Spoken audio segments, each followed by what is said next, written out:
That's about half. Okay, so I could really go either way with it. Okay, let's just go ahead and do the basic growing figs at home, the original one, which is what is up on the screen. Yay!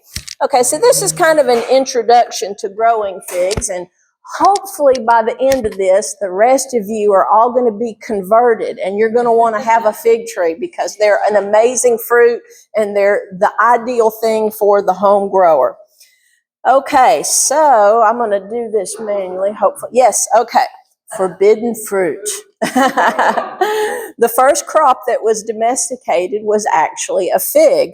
So Adam and Eve are often pictured kind of covering themselves with a fig leaf. That's the story from the Bible. Archaeologists have found evidence that figs were cultivated as far back as 11,000 years ago in an area of Jordan, making them the first known domesticated crop in agriculture. Okay, so if this is the only thing you know about figs, you are missing out.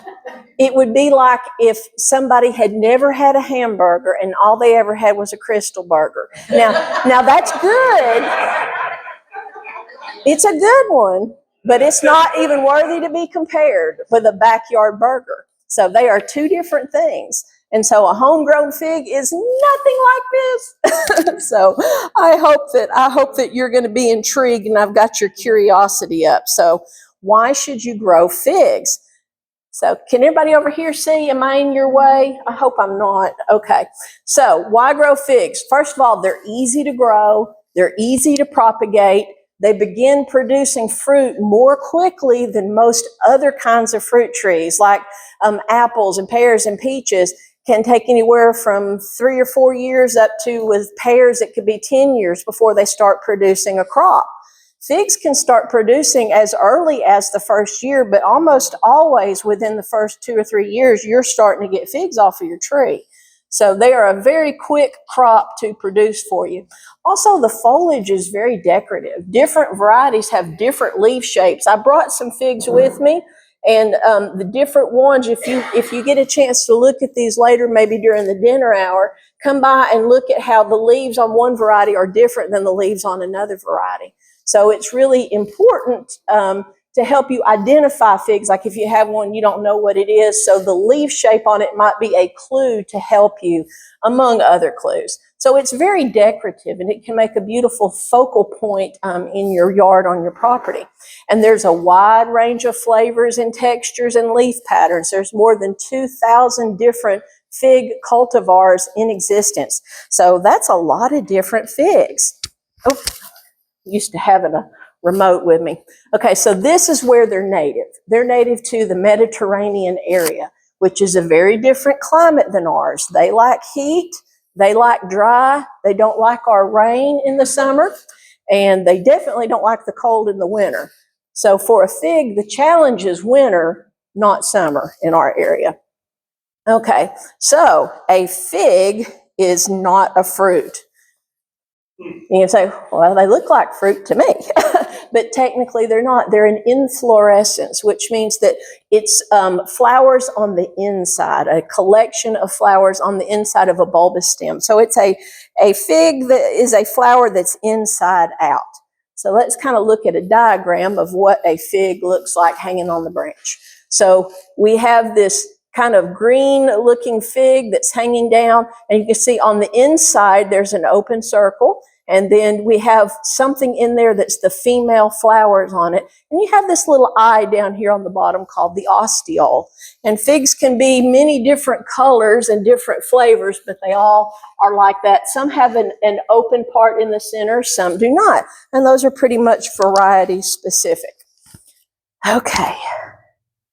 All right, so this little tiny insect right here is so little bitty. This is a fig wasp. And you hear stuff on the internet like, ooh, I don't want to eat figs because there's wasp in there. And that is just craziness. We get all kind of crazy stuff off the internet. But because of the way the fig is shaped, where the flowers are on the inside, it requires a special pollination arrangement. It's a really unique thing and it's really interesting. And we're not going to do a deep dive on it because it's complicated, but just to give you kind of the specifics on it. Figs are male and they are female, and the ones that we are eating off of our tree are females. Now, those seeds that are in the ones at your house that you're eating ripe fruit are not fertilized. They're sterile seeds, so they cannot grow another fig tree from it. They won't sprout. They require pollination from a male, and that pollination is accomplished by this little bitty tiny wasp right here. And that wasp does not live in our area. It's too cold here. They're not native. They're native to the Mediterranean. They are found in the United States in Southern California because in 1899, the USDA imported them. And now they have wild figs growing throughout Southern California, and eradication program to try to get rid of the wild figs because they imported a non-native species. But this little fig, a little bitty wasp that you see here, Blastophage sinus, is a very tiny thing. It's not here in Tennessee. The figs you have will be self-fruitful, but it will be a sterile seed. However, you can grow figs. You don't need pollinization. You don't need a cross-pollinizer, and there are no figs in your fruit. So if you ever have anybody ask you can tell them that is not true. Don't believe that, because now you know. Okay, so let's talk about these different types of figs. The first one we're going to talk about is the male fig. These are called Capra figs. So it has both male and female flowers, but it's considered male because it produces pollen. And then males can be further subdivided, but it doesn't matter because we're not growing those here. But just wanted you to know what they were. And look at that. That does not look like something you want to eat. It's dry and yucky. So we're not growing male figs here, but it's good to know that they exist. Now, female figs are in different categories. The first is called a Smyrna. When you buy like dried figs at the store or something, this is probably the kind that you're getting that are imported, and most likely the seeds in there are fertilized. But the seeds that if you were to germinate them and grow them, you're probably not going to get something that will even fruit for you, much less be good to eat. So don't waste your time trying to grow those seeds, because you will be very disappointed. It'll take 7 years only to find out you have a male Capra fig that's all dry and yucky or something like that. So female Smyrnas, these only produce edible fruit that we can eat if they're pollinated by the fig wasp. Without pollination, the fruit will not ripen and it'll just drop off. It'll just shrivel up and fall off. And many of the commercial figs that are grown are this Smyrna type. We're not growing that type here. Now, this one is called a San Pedro. This one can ripen what is called the Breba crop only, and we're going to come back to that in just a minute. The main crop will drop off if it's not pollinated. They can be grown here to ripen the Breba crop, the first crop, but it requires a whole different kind of pruning strategy and probably not a good idea for most homeowners. And we'll come back to that. So this is the kind of fig that if you go to the garden center, this is the type of fig that you're going to find available. This is your common female fig. It does not require pollination, so you don't need a cross-pollinator. You can grow just one if that's what you want to do. But once you taste how good it is, then you're going to want to have many, many, many, and you end up like me with over 200 varieties because it's really easy to get addicted. So the seeds that it produces will be sterile, and some varieties can ripen up to 3 crops of figs every year. So let's talk about those crops. The first one is the Breba crop. That's the one we mentioned earlier. The San Pedro and many of the common figs, but not all, can produce this Breba crop. This is an early crop. This is before your main crop comes in. It's the first crop of the year, and these figs will develop on last year's growth if the winter cold damage didn't prevent that. So we have just had a really super cold year the last 2 winters in a row. We had a polar vortex in January, had snow on the ground for a week. It got down into the single digits where we're from over in Harrison. May have been colder than that here, I don't know, but it was really, really cold. When you have a winter like that, your fig trees are going to take damage if they're just growing out in the open and they haven't been covered or protected in any way. Those of you that have fig trees that raised your hand, did your trees take some damage or even die to the ground? Yeah, I have a whole other thing just about that, and I wasn't sure which way to go, but this is going to help the majority of people. Let me just give you a side note. If you have trees and they took damage on them, you should see somewhere up on the stalk or all the way at the ground, it should be putting out new shoots right now. If it's not, don't freak out. If you don't see any by, say, July the 1st, then you know your tree is dead. But just because you don't see anything yet does not mean your tree is dead. So this is what you need to do. You need to cut off all the dead wood now. Do not wait. There's a new invasive species called the ambrosia beetle, and it is attracted to the ethanol that is produced from decaying, rotting wood, and it will vector in on your tree. And it's a boring insect. It bores into the tree and it injects a fungus into the tree that will go systemic and kill your tree that is already struggling after last year's dieback. So if you have a tree right now, I'm telling you, tomorrow, as soon as you possibly can, cut off all the dead wood and prune it back. And then you have probably a whole lot of shoots coming out at the base. Select a few that are the strongest, that are in the right place, like maybe 3 or 4. Don't let it have 20 different new trunks coming up, because it's going to be really crowded and you're not going to get good fig production off of that. So give it some fertilizer, give it a layer of compost, but make sure you get that dead wood off to prevent ambrosia beetle from being attracted to it, because it can really decimate figs. Okay, so Braba crop is produced on last year's growth. If your variety of fig is capable of producing a Braba crop, you're not getting one this year because it's pretty much dead.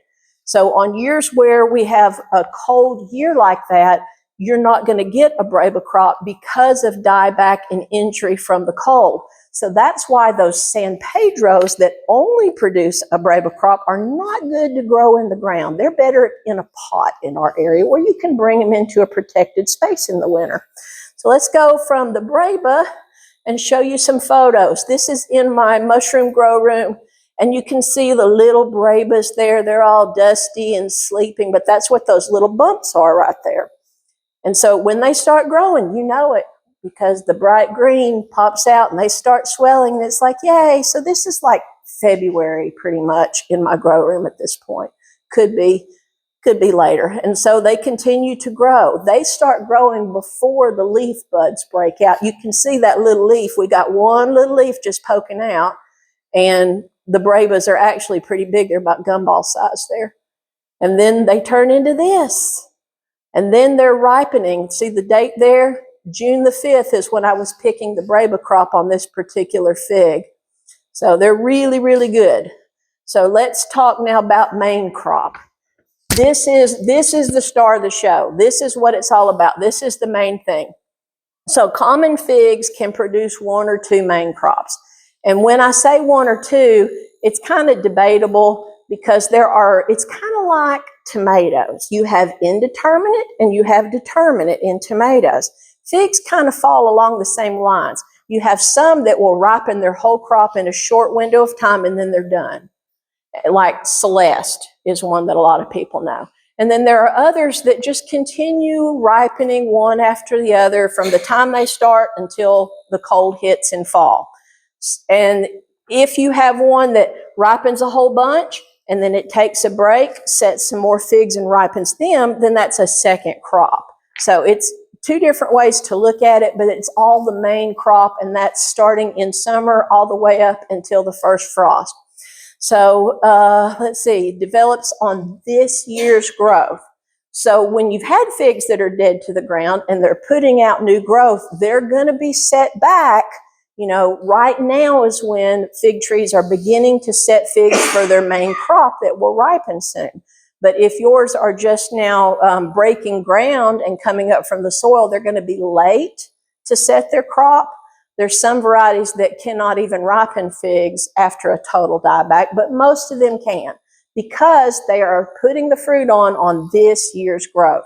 So even if your figs died to the ground, it doesn't necessarily mean that you won't get a crop this year. Another amazing thing about figs. The main crop starts usually about July and goes through October and November if we're lucky and get late cold. Okay. Now let's talk about reproduction. We were talking about that wasp earlier. So ways to reproduce your figs. To reproduce from seed, the female flowers have to be cross-pollinated with male pollen. The fig wasp is the agent of pollination. He's the pollinizer, and pollination can be done by hand, but you know, most people are not going to do that at home. You have to have a male fig, and you have to do all this stuff to do it by hand. So in order to grow a fig tree from seed, it has to be fertilized one way or the other. That's my point here.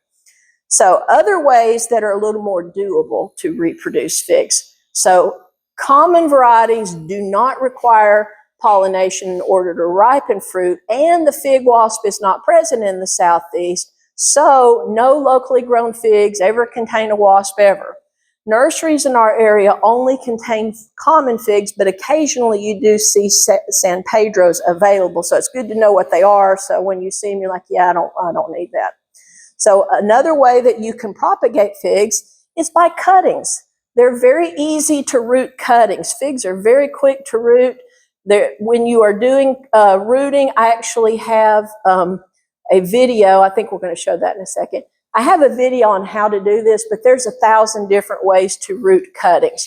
A cutting is an exact genetic copy of that one. So like if your neighbor or your mamaw had a fig tree and you want that exact fig tree, you can take a cutting and root it, and now you have the same identical tree. So it's going to produce exactly the same kind of figs with the same flavor at the same time.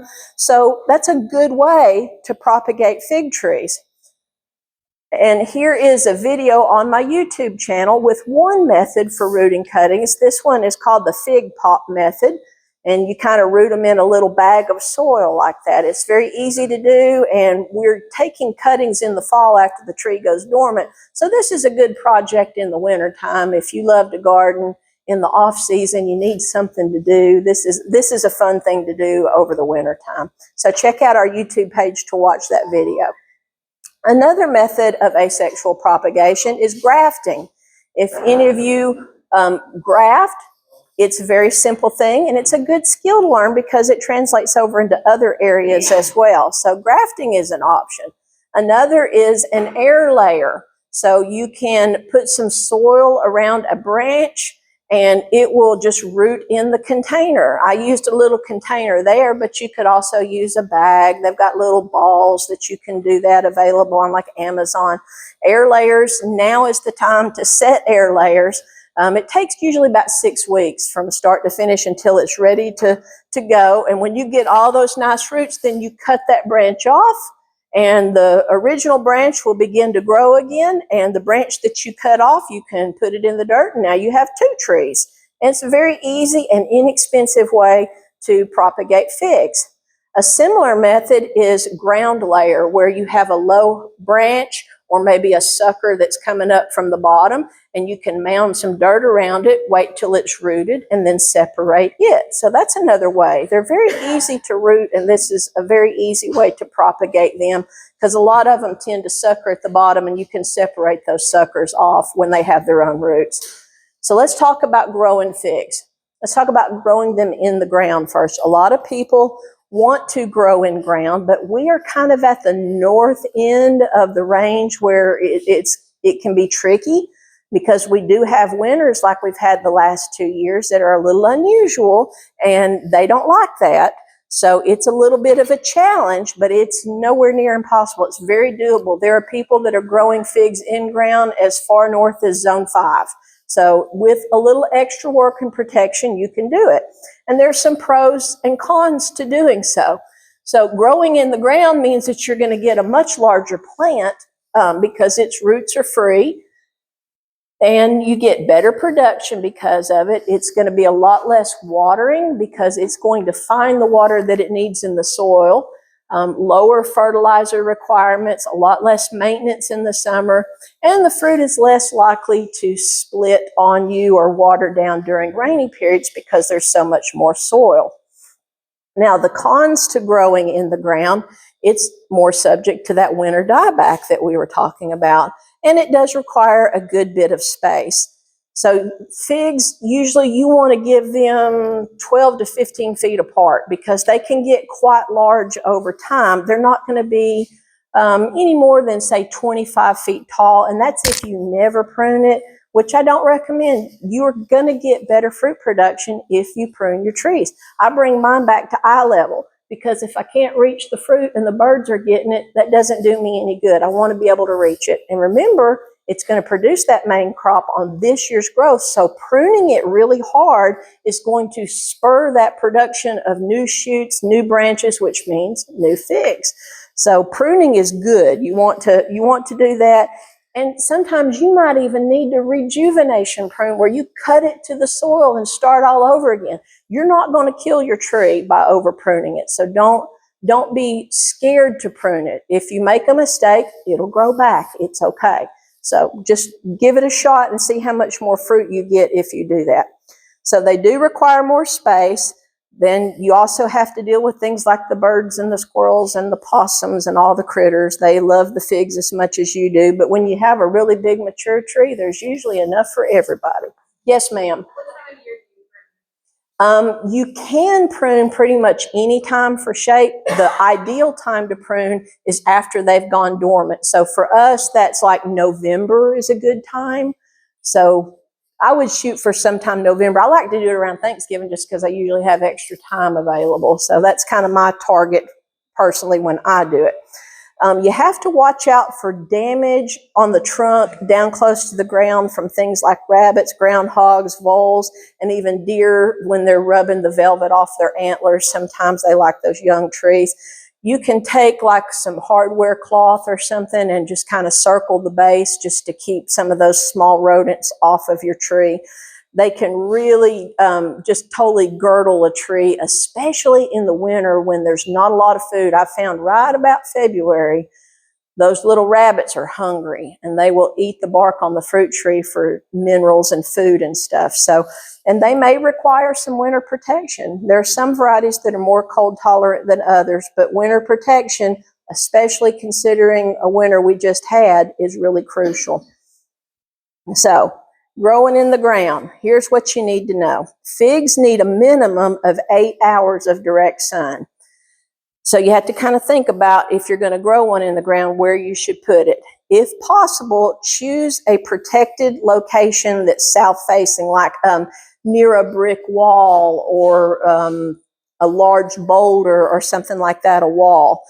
They're not too bad about, breaking like foundations, but I wouldn't put it up close to a foundation. I would give it at least 5, 6, 7, 10 feet out from a foundation, just to prevent any damage from the roots.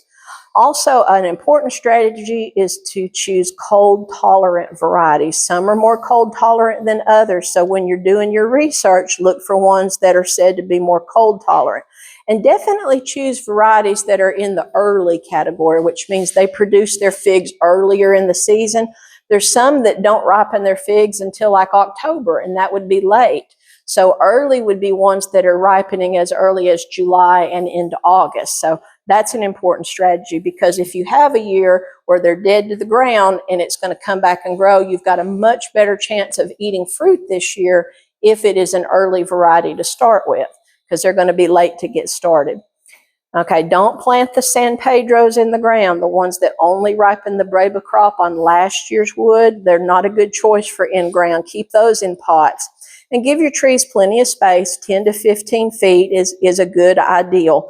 I would not go any less than 10. That's really pushing. 10 is pushing it. Fertilize in the early spring with a balanced, slow-release fertilizer. Give it a little compost around it, and a nice thick layer of mulch is nice. And then prune when dormant, like we talked about. So let's talk about the other option, which is to grow them in containers. And a lot of people do this. This is very doable. You will get fruit that you can eat. I have over 200 pots. I stopped counting because I don't want to know. When you reach that number, it's like, I don't want to know. I know exactly how many she's got, because I'm the one that moved them out. Yep. And there's about 250 pots out there. I didn't want to know that. I really didn't want him to know that. But yeah, you can grow them in pots and you can get fruit off of them. Sometimes people, they're used to having seen maybe Mama's big tree, and you think, how could I ever grow that in a pot? No, they do really well in pots. It's a good option for growing in our climate, and it greatly reduces the risk of that winter dieback or damage, and it's portable. Let's say you move. You don't want to dig up the tree. You could take cuttings if you moved and start all over again, or you can just take your pot with you. You have better control over the environmental conditions. You can start them waking up earlier. You can move them in and out. And it's a good way to trial new varieties to find out whether or not you like them before you put them in the ground and make that commitment and making it permanent. And it also might be the only way to get fruit for some of those really late varieties or really sensitive varieties that are cold sensitive, or something that is especially rare that you wouldn't want to take a risk on. Okay. Yes, sir. You have trouble with them getting pop out. What I would do with potting is I continue to pot them up until I get to the largest pot that my husband is willing to move. He said 15, but recently he said 20, so I'm hoping I'm working on him there. But that's very heavy at that point. And you can use a dolly, save your back, don't hurt yourself on that. But the pot size is, you want to keep going up until you get to that largest pot size. Once you reach the largest pot size that's going to be its permanent home, at that point, it's probably good in there for a couple of years. But in winter, when you're doing that winter pruning, lay it on its side, pull the pot off and look at it. Because at some point it's going to get root bound and you're going to see circling roots. You want to cut those. You want to root prune when you top prune. So you're going to cut off like the bottom 6 inches, and then you're going to cut off the sides a few inches, and you're just going to prune those roots back, put it back in the same pot with fresh soil, and it'll be good for another couple of years usually. So you just have to kind of keep an eye on it so that it doesn't get root bound. But you can root prune just like you top prune. Where do you go with the pots? Mine are in my mushroom grow room, but you're looking for a place that is cool and it does not need light because they don't have leaves at this point. They lose their leaves. So somewhere that is cool enough that it's going to stay dormant, but warm enough that it's not going to freeze solid. So usually like a basement or an outbuilding, garage, something like that. So something that's going to stay between like 24 and 55. Right about 55 is when they start waking up, and you don't want that to happen in January. So that's what you're looking for, and it's easily done. It's not hard unless you have 200 something pots, and then it's a big job. So growing in containers, there's some drawbacks to it. The pot size does limit. You also have higher water requirements because it's draining out of that pot. And when we're in, August and it's crazy hot, you're going to have to water probably every single day. But if you have an irrigation system, put it where he's going to get some water. That saves you a lot of trouble there. It has higher fertilizer requirements, and you have to do the fig shuffle. And that dance is where you bring it out in the spring, and then we have our blackberry winter, and you got to put it back in, and you got to go in and out 2 or 3 times. And it's usually the same in the fall. You might have a few figs on it in the fall. You're trying to get them to ripen. You might have to do the fig shuffle then too. And then of course, winter storage, which is what we were talking about a moment ago, is finding a place to keep them in the winter. So in the winter time, they don't need light. It can be a dark place like a crawl space under your house. Some people do that, garage, basement, but you are going to have to water it a little bit, a whole lot less, but a little bit, like maybe once a month, depending on what soil you've used and how fast it drains. Whenever it gets really dry, it's time to give it a little bit of water, and it's not a lot. You don't want to water it till it's soaking and running out the bottom like you maybe would do with some of your other potted plants during the summer. You just want to give it maybe, a cup or 2 of water. We're just trying to keep it moist. We don't want it to stay wet because then you have to worry about root rot in the winter. So that should be sufficient. So also, let's see, there's more expense with growing in containers because you're buying pots, you're buying soil, you're buying fertilizer. So there is a little bit more money involved growing them in containers. Okay, let's talk about some tips for growing in containers. You have to make sure that you harden off your trees in the spring because they're coming from a dark or a dim place out into full sun. You just can't do that if they've already leafed out. So if they leaf out in cold storage, you're going to have this leggy, weak growth. Bringing them out into the sun means that you've got to introduce them to the sun gradually, a little bit more length of time in the sun, just like you probably would with your vegetable starts in the summer. You want to just harden them off so that they're ready to handle that. And then be sure that you choose a spot that's getting full sun, which is at least 8 hours. And then you have a fertilization schedule. At bud break, you want to fertilize them every 2 weeks with a balanced fertilizer or one with a little bit more nitrogen at that point. But when they start to set fruit, which is right about the middle to last part of May, right about now, you want to switch to something with a higher phosphorus. If you don't and you stick with a balanced fertilizer, that is absolutely fine too. But the key is mid-September to stop all fertilization, because that new growth has to harden off and lignify and get a little bit of bark so it's not green and tender before the cold hits. And you may need to protect them in really extended rainy periods. It happens a lot of times in June where we'll just have a week or two where it just rains and rains and rains. And so you might need to protect them because they're going to get overwatered, the leaves are going to turn yellow, and they're going to drop. But that's not crucial because they will grow back. But if they're ripening any fruit at that time, you're probably going to lose that fruit during the rainy period just because it's going to be watered down and mushy and not something you probably want to eat. And some will even split. So water regularly and evenly on a schedule so we're maintaining a nice moisture level and not a lot of up and down, dry, wet, dry, wet. The expense of a simple drip irrigation system is absolutely worth the time savings, no matter what it is you're growing. You may want to stand out there for 2 hours and water your garden. Some people enjoy that time. It's a time to think and decompress. That's okay. But if you don't have 2 hours to do that every day or whatever time it takes you, an irrigation system is very simple and easy to set up and absolutely worth it. Another tip you can do is use organza bags to deter any birds or pests. See how I've got that little bag around that fruit right there? That's my mushroom grow room. That's mushrooms behind it. But you can use those little gift bags, and they are just a really helpful thing to protect your tree, your fruit, so that all the critters, like the birds especially, or even wasp and yellow jackets in the summer, will try to get them.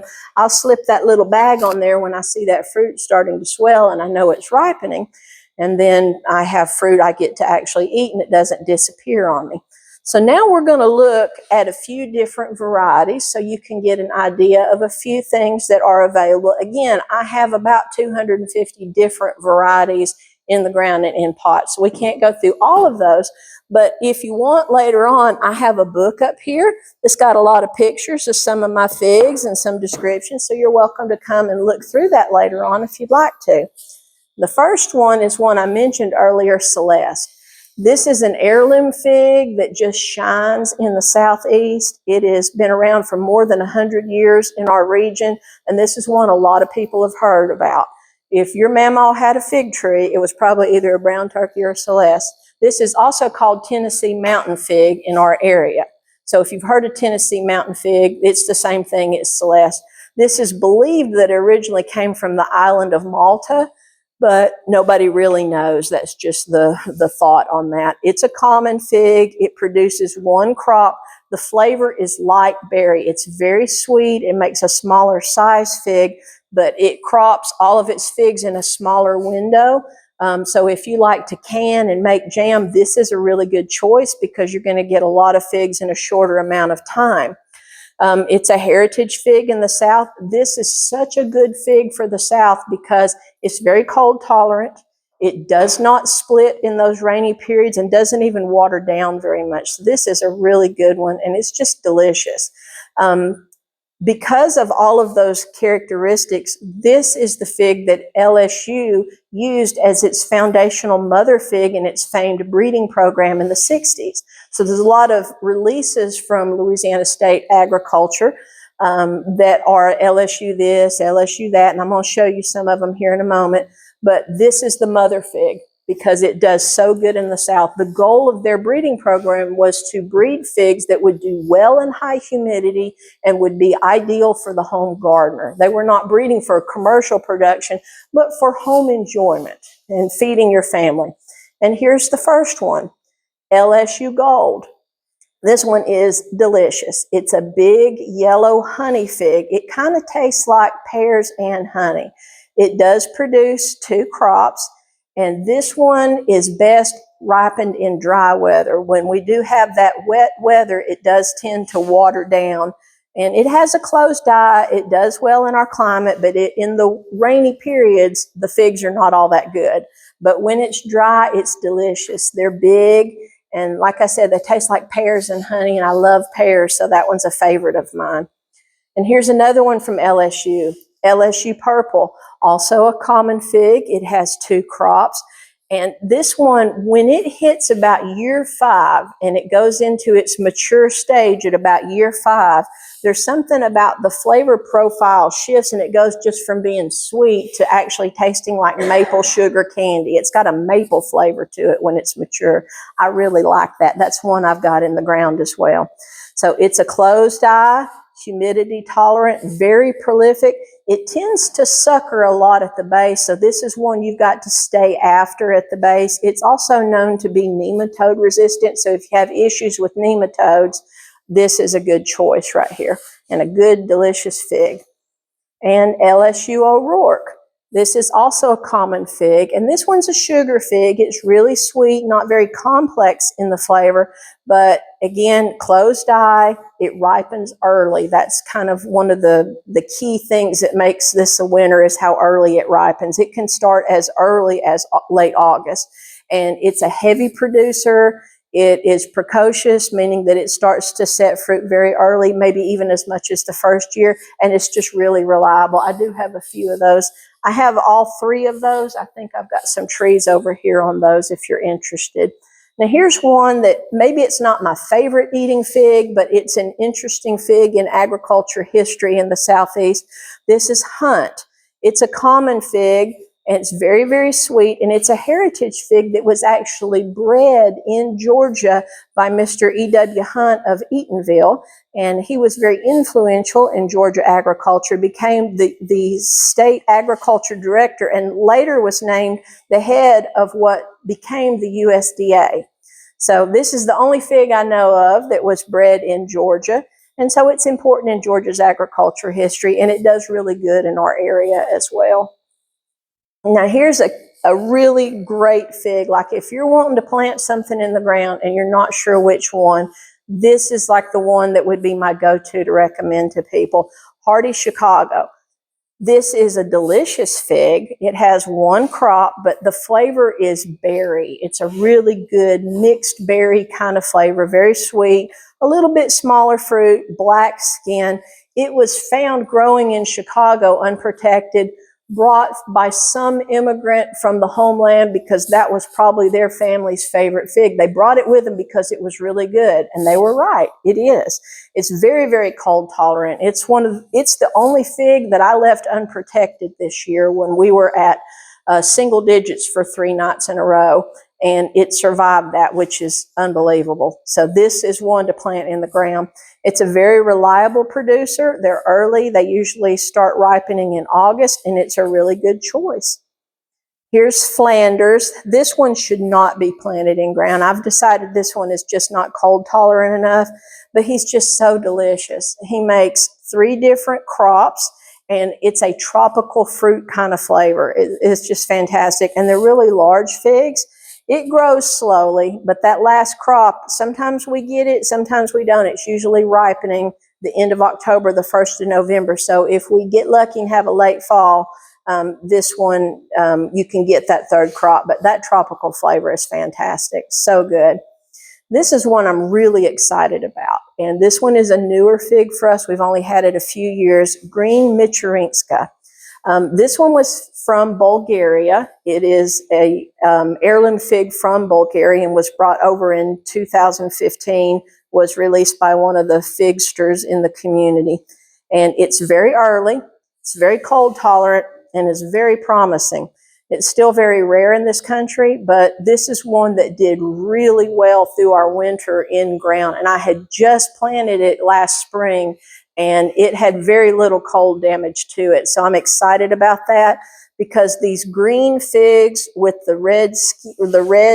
green skin with the red flesh, usually those are almost always late figs. This one is earlier, and it's just got this wonderful berry flavor that is completely different from the other berry flavors. It's hard to explain. It's one of those things you can't explain, you got to experience. But this one I think is going to be a winner for us, and 2 or 3 more years I'll know for sure. I do have some of those with me today, but it's very rare. Brooklyn White. This one was found growing unprotected in Brooklyn in an Italian neighborhood. So it probably came over from Italy. Somebody brought it over with them at some point. It is very cold tolerant. It did really well in the ground for me this past winter. It just produces a lot of figs, and they just drip honey out of the eye. They're just so juicy. And it has like a strawberry honey kind of flavor. It's a light berry fig. Just really, really good fig. We like that one. Olympian is an English brown turkey type. It's also very cold tolerant. It can produce some really large figs, and it has like a caramel peach kind of flavor, which is delicious. And here is White Texas Everbearing. This one was found growing in an orchard in Texas, and they're not really sure where it came from, but it tastes like brown sugar, and it's a very strong producer. It sets a lot of figs. It's cold tolerant and very sweet, and that's a good one for in-ground. And this is the last variety that we're going to go over today, White Madeira. I have this one in ground. It's a common fig. It's a highly complex berry flavor. It's kind of like raspberry. There's an acidity to it that is just like crazy, crazy good. It's originally from Madeira, Portugal. It's very cold tolerant. It is late, but I do have it in the ground, and I do get figs off of it. It's usually ripening in October for me in the ground, and the fruit is of the highest quality. So this one is very sweet, very complex, and just really, really good. I do have one with me today. So let's talk about how do you get figs. Hopefully you saw that and you're like, I want one of those. So that's what I hope. It sounded really good. So here's some things you need to know about acquiring figs. Do's and don'ts. Definitely avoid things like eBay, Etsy, Facebook Marketplace, that kind of stuff, because you could be getting anything. You're trying to get White Madeira and you end up with brown turkey, but you don't find out for 3 years. And they're long gone at that point. So they are notorious for scammers. Stay away from things like that. Avoid big box stores. They're not scamming you. They just tend to mislabel. And it may not be them. It may be the grower that they bought the trees from. But it's like every day somebody's like, well, I got this tree and it was supposed to be Heart of Chicago and it's yellow. So it happens all the time, and they're just not reliable. You are much better off buying from reputable nurseries. Go to your local garden center and get your fig trees, because you're more likely to get a correctly labeled tree. Also recommend figbid.com. I'm not affiliated with them in any way, but that's where like the serious fig collectors, and oh yes, there are many of those out there in the world who will spend a lot of money for the tree that they want. I'm not quite that bad, believe it or not, but there are people that are more fig obsessed than me. So there's some hardcore people out there, but this is where they're looking at Figbid. It's kind of like eBay. It's an auction site. And there's some people that have buy it now on there, but there's like all kind of figs like you have never even heard of on there. And they also have other fruits too, but it's primarily figs. I do sell and ship cuttings on our website in the winter. And if anybody is interested, I'm going to send around my email list so that when and if that happens, if you want to be notified. If you don't, just pass it on to the next person. That's okay. But this is how we communicate on our farm is through email. That's just easiest for most people. So I do sell and ship cuttings. That's kind of like our big thing is we have an annual cutting sale. It's usually around Thanksgiving or maybe the first week of December, depending on how long. When you've got that many trees, it takes a while to prune them and package them and everything. So another way to acquire figs is trade with others, make fig friends. It's a thing. It's a thing. So I have a lot of fig friends and we talk and we chat, and the place we're doing that is ourfigs.com. This is where the serious fig enthusiasts gather to talk endlessly on minutia of figs. Believe me, the debate can go on and on about some small tiny thing, but that's a great place to meet other figs.